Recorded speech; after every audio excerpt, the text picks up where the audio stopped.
বাংলাদেশে যারাই ক্ষমতায় আসবে তারাই চুরি করবে বলে মন্তব্য করেছেন জনপ্রিয় অভিনেত্রী শবনম ফারিয়া। তবে অভিনেত্রী চান এমন কেউ ক্ষমতায় আসুক যারা রয়ে সয়ে চুরি করবে।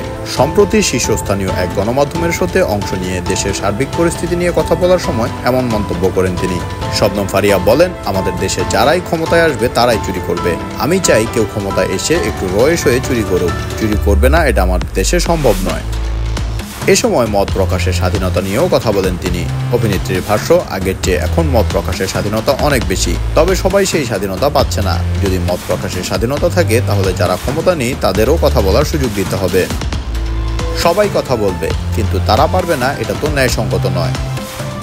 এছাড়া দেশে মব কালচার বেড়ে যাওয়ার প্রসঙ্গ তোলেন ফারিয়া। তিনি বলেন, সরকারের অনেক কাজ আমি অ্যাপ্রিসিয়েট করি, আবার অনেক বিষয় করি না। তবে এই যে মব কালচার তৈরি হয়েছে, সরকার সেটা নিয়ন্ত্রণ করতে পারছে না। সরকারের ক্ষমতা নেই বলেই মনে হয়। যেমন 32 নম্বরের বাড়ি ভাঙার সময় সরকার কোনো বাধাই দেয়নি, হয়তো দিয়েছে, তবে সেটা আমাদের চোখে আসেনি।